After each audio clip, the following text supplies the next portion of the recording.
perasaan-perasaan saat menikmati teori konspirasi seperti itu gue dapatkan di film Pengabdi Setan yang kedua ini. Gue mendapatkan feel semacam itu di film ini. Jadi akhirnya kayak menggiring gue untuk merasakan sensasi deja vu yang anjrit gitu. Gue ngerasain sensasi kayak gini dan ini keren banget gitu. Ini experience menurut gue bener-bener nikmat banget begitu ketika selesai nonton film gitu. Dan mungkin setelah ini gue akan nonton filmnya lagi karena gue rasa untuk menikmati film kayak gini kayaknya nggak cukup deh kalau cuma satu kali gitu. Netizen yang budiman, walaupun gue sendiri juga nggak budiman banget sih jadi netizen. Kayaknya bahas film seru kali ya.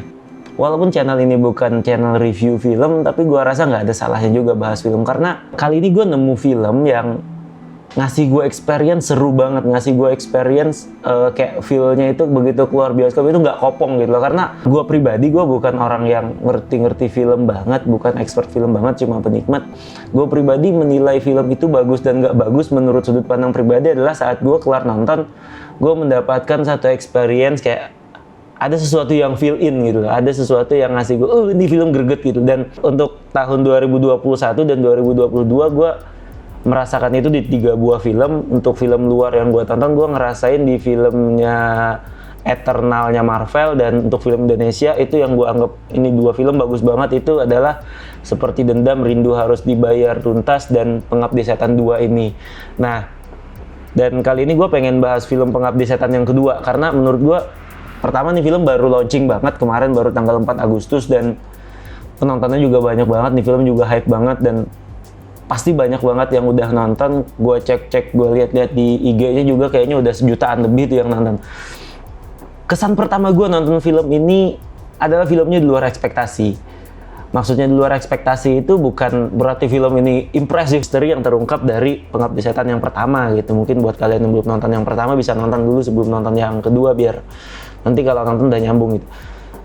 Tapi horor yang disajikan Joko Anwar di sini itu tuh tidak seperti horor Indonesia pada umumnya gitu. Walaupun setan-setan yang disajikan itu masih ya setan-setan Indonesia lah, kayak pocong, kemudian kayak ya mostly pocong sih ya, karena memang di film ini ya seperti kata temen gue yang juga waktu kita nonton bareng itu, pocong di film ini kagak ada harganya gitu, bergelimpangan. Nah, yang menarik lagi di film ini adalah yang gue bilang luar ekspektasi. Mungkin kayak di trailer kita diarahkan untuk kayak ibu di sini untuk mencari tahu tentang ibu lebih jauh lagi. Namun ternyata di film tidak demikian.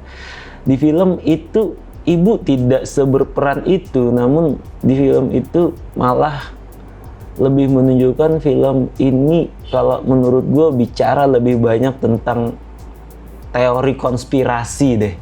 Iya, karena ada banyak elemen di film ini yang ngomongin konspirasi. Buat kalian yang paling seneng teori konspirasi, kalian pasti akan berasa banget nih film kayak secara tersirat itu menggiring kita untuk masuk ke dalam dunia konspirasi itu. Dan dunia ini sekarang sedang berada dalam satu agenda bahwa ada rencana besar yang sedang dilakukan oleh organisasi rahasia. Kalau gue ngerasakan filmnya seperti itu. Nah, dan ini adalah bagian yang menurut gue di luar ekspektasi, karena saat di film Pengabdi Setan yang pertama, kita digiring untuk menikmati film-film horor rasa Indonesia 80-an gitu kan. Walaupun di akhir film itu ada adegan terakhir penutupnya saat ada 2 orang sepasang kekasih yang menjadi misteri, dan kemudian di sini juga tetap menjadi misteri. Namun di yang kedua ini mempertegas bahwa ternyata horor ini bukan lagi horor biasa gitu.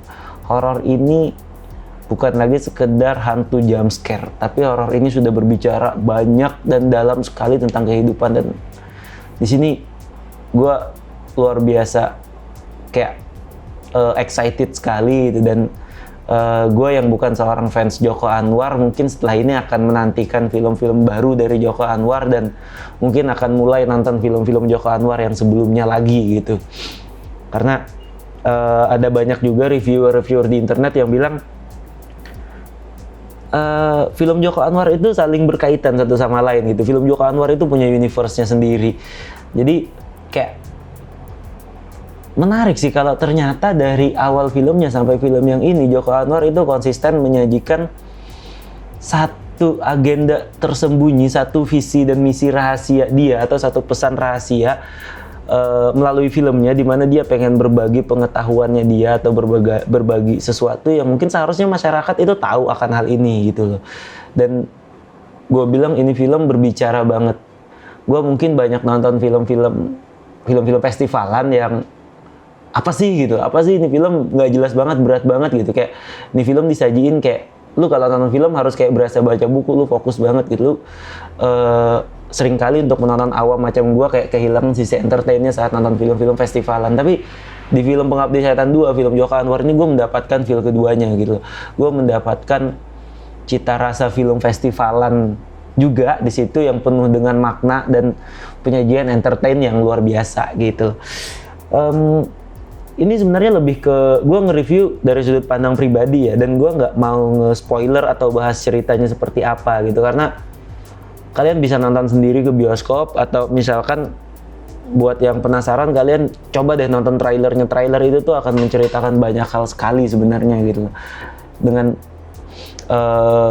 kisi-kisi yang bisa membuat kalian berteori sendiri, apalagi buat kalian yang memang sudah menjadi penggemar Joko Anwar dan penggemar film Pengabdi Setan gitu. Dan oke, film ini sangat layak untuk ditonton, dan kayaknya film ini sih mudah-mudahan, gue berharap sih, lebih ke harapan bahwa semoga film ini bisa menjadi standar baru gitu, menjadi tolak ukur baru film Indonesia, tolak ukur baru bukan cuma untuk horor ya, tapi film-film genre lain, mungkin drama atau action, yang mana gue yakin selama ini banyak sekali orang-orang yang menganggap film Indonesia itu, terutama horornya itu cuma jump scare, kemudian seksi dan segala macam, tapi film ini tidak menyajikan akan hal itu gitu ya. Walaupun ya oke lah, jump scare itu pastilah untuk horor Indonesia, tapi